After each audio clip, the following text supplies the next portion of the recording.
October 21st, 1978. It's a clear, calm evening over the Bass Strait in Australia.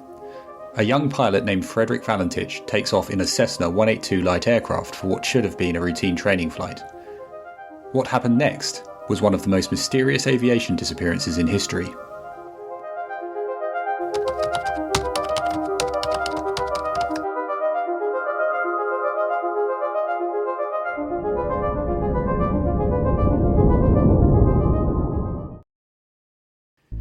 Frederick Valentich was described by friends and family as an aspiring aviator with a passion for flying.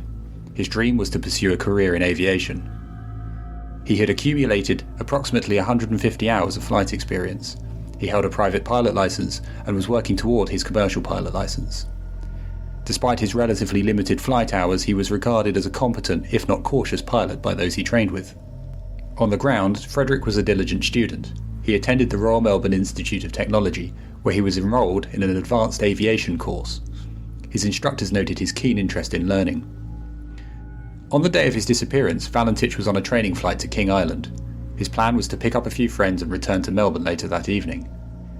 Despite being a relatively new pilot, Valentich was well prepared and had checked in with air traffic control for weather conditions, which were clear and calm. Under an hour into the flight at 7:06 p.m, Valentich contacted Melbourne Flight Service to report an unidentified aircraft. He described it as a large aircraft with 4 bright lights appearing to be illuminated like landing lights, passing about 1,000 feet above him.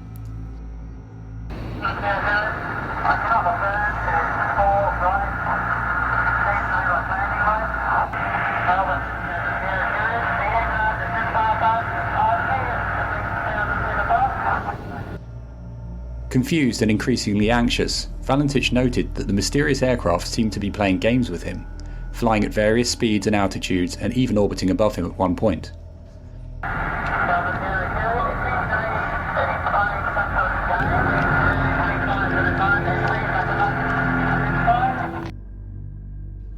As the conversation continued, Valentich's descriptions grew more bizarre.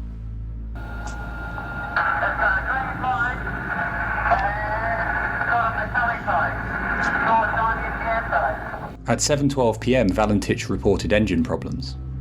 Before the transmission ended, metallic scraping sounds could be heard on the recording.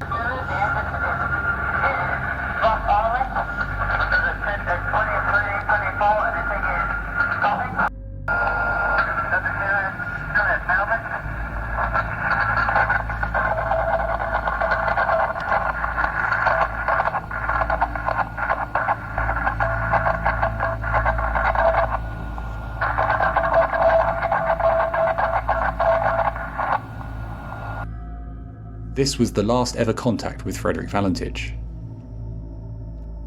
Immediately after losing contact, Australian authorities launched a search and rescue operation. Aircraft and ships scoured the Bass Strait, hoping to find any trace of Valentich or his Cessna 182. For 4 days the search covered 1,000 square miles, but no wreckage or debris was ever found. The official investigation was led by the Australian Department of Transport. According to the official report, the investigation was unable to determine the cause of the disappearance. The report noted that there was insufficient evidence to draw definitive conclusions. An excerpt from the report reads, "The reason for the disappearance of the aircraft has not been determined. The lack of concrete evidence led to numerous theories, each attempting to explain the mysterious events of the night." One such theory suggests that Valentich became disoriented while flying over the water at dusk. This condition, known as spatial disorientation, can cause pilots to lose track of their altitude and orientation, potentially leading to a fatal crash into the sea. Spatial disorientation is a well-documented phenomenon in aviation, and proponents of this theory argue that Valentich's limited flight experience and the low visibility conditions could explain the disappearance. Another theory points to Valentich's keen interest in UFOs. Some speculate that he might have even staged the event, either as a hoax or in an attempt to fabricate the encounter. However, those who knew Valentich described him as sincere and passionate about flying, casting doubt on the likelihood of a deliberate hoax. Valentich's family and friends have consistently refuted the idea that he would fabricate such a story. They remember him as a serious and responsible individual, deeply committed to his aviation career. Some theories propose that Valentich encountered a secret military aircraft. The Bass Strait has been known for military exercises, and it's possible that Valentich stumbled upon a classified operation. This theory, while intriguing, lacks direct evidence and is purely speculative. The most compelling and controversial theory claims extraterrestrial involvement.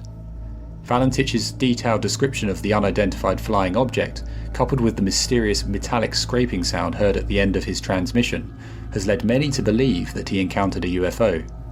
Multiple UFO sightings were reported in Australia on the same evening, adding fuel to this theory.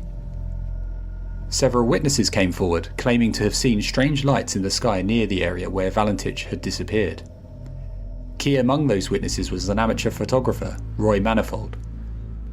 On the evening of Valentich's flight, Manifold had been preparing to photograph the sunset at Cape Otway, which was underneath Valentich's flight path.